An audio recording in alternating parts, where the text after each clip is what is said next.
ધોરણ 8 સ્વાધ્યાય 11.2 પ્રશ્ન નંબર 10 બધાનું ધ્યાન આટલે બરાબર. પ્રશ્ન નંબર 10, એક ઘરમાં નવી બારીઓ લગાવવા માટે બે વ્યક્તિઓને 3 દિવસ લાગે છે. કાર્યની શરૂઆતમાં એક વ્યક્તિ બીમાર પડે તો કાર્ય પૂરું કરવામાં કેટલો સમય લાગશે? તો બેની જગ્યાએ એક વ્યક્તિ થવાના એટલે સ્વાભાવિક છે દિવસ વધારે લાગવાના. એટલે આ પણ દાખલો કેવો છે? વ્યસ્ત પ્રમાણ. પછી બીજા દાખલામાં શું કહેવામાં આવ્યું છે? એક જ દિવસમાં બારીઓ લગાવવા માટે કેટલા વ્યક્તિની જરૂર પડે? હવે આપણે કાર્ય એક જ દિવસમાં પૂરું કરવાનું છે તો સ્વાભાવિક છે વ્યક્તિઓની સંખ્યા શું જોઈશે? વધારે જોઈશે. એટલે આ પણ કેવો દાખલો છે? વ્યસ્ત પ્રમાણનો. તો આપણે આટલે જે વસ્તુ આપેલું છે તે લખી દઈએ. પહેલા આપણને આપ્યું છે વ્યક્તિની સંખ્યા એટલે વ્યક્તિ, ને બીજું શું આપ્યું છે? દિવસ. બધાનું ધ્યાન આટલે. તો બે વ્યક્તિઓને કેટલા દિવસ લાગે છે નવી બારીઓ લગાવવા માટે? 3 દિવસ. એટલે લખી દઈએ બે વ્યક્તિ ને 3 દિવસ. હવે પ્રથમ દાખલો શું કહે છે આપણને? જોજો પ્રથમ દાખલામાં શું કીધું છે? કાર્યની શરૂઆતમાં એક વ્યક્તિ શું થઈ છે? બીમાર પડી જાય છે. આપણી પાસે બે વ્યક્તિ હતા, એમાંથી એક બીમાર પડી ગયો એટલે એક જ બચ્યો. તો એક વ્યક્તિ કેટલા કાર્ય પૂરું કરવા માટે કેટલો સમય લાગશે? આ પહેલા પ્રશ્નનો જવાબ છે. પહેલા પ્રશ્નમાં શું શોધવાનું છે? દિવસ, કેટલા દિવસ છે તે શોધવાનું છે. પહેલા આપણે આ દાખલો કરી નાખીએ. તો કોષ્ટક બનાવી દઈએ. બરાબર. જોજો આ શું છે? x ને આ શું છે? y. આ x1 y1 x2 y2 થઈ ગયું. ચાલો કોનો ગુણાકાર થશે? પહેલા બોલો, કોનો ગુણાકાર થશે? 2 અને 3 ને 1 અને y2. ચાલો કરીએ આપણે. તો 2 ગુણ્યા 3 ને 1 ગુણ્યા y2.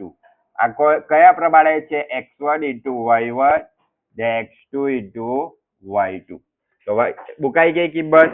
ચાલો જે વસ્તુ શોધવાનું છે તે આપણે જમણી બાજુ ડાબી બાજુ લઈ આવશું. y2 ગુણ્યા 1 બરાબર જે વસ્તુ શોધવા આપેલું છે તેને જમણી બાજુ. ચાલો y2 શોધવાના છે. તો y2 બરાબર 2 ગુણ્યા 3. આ એક ક્યાં જશે? છેદમાં. તો y2 બરાબર 2 3 વાર કેટલા થાય? 6. ને એક છેદમાં છે એટલે ડી લખે તો ચાલે. તો y2 બરાબર કેટલા દિવસ આવ્યા? 6 દિવસ. એટલે આટલે લખી દેવાનું એક વ્યક્તિ બીમાર પડે તો કાર્ય પૂરું કરવા 6 દિવસ લાગે. આ પહેલા પ્રશ્નનો જવાબ આવી ગયો, આપણો પહેલા દાખલાનો જવાબ. બરાબર. હવે આપણે બીજો જોઈશું. ચાલો હવે આપણને શું કીધું છે કે એક જ દિવસમાં બારીઓ લગાવવા માટે કેટલા વ્યક્તિની જરૂર પડે? એટલે આટલે આપણને દિવસ આપેલો છે એક જ અને શોધવાનું શું છે? વ્યક્તિ. તો આને શું લખીશું? આટલે આપણે x3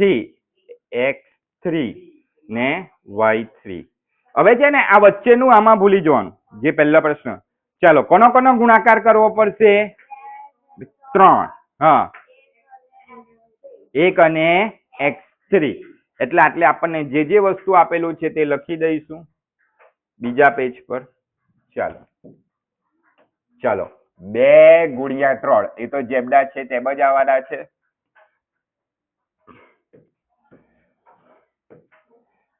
2 ગુણ્યા 3 ને શું આવે છે? x3 ગુણ્યા 1 બરાબર. આ શું છે? x1 into y1 ને x3 into y3. y3 આપણને આપેલા છે ને x3 આપેલા નથી, માટે x3 શોધવાના છે. ચાલો હવે આપણે જે શોધવાનું છે તે ડાબી બાજુ x3 ગુણ્યા 1 જે આપેલું છે તે જમણી બાજુ તો આટલે પણ x3 બરાબર 2 ગુણ્યા 3 x3 ને સૂત્ર કરતા બનાવીશું છેદમાં કેટલા આવશે 1 તો x3 બરાબર કેટલા વ્યક્તિની જરૂર પડે છે 6 વ્યક્તિની જરૂર પડે છે બરાબર એટલે લખી દેવાનું કે એક દિવસમાં કાર્ય પૂરું કરવું હોય એક દિવસમાં કાર્ય પૂરું કરવા 6 વ્યક્તિની જરૂર પડે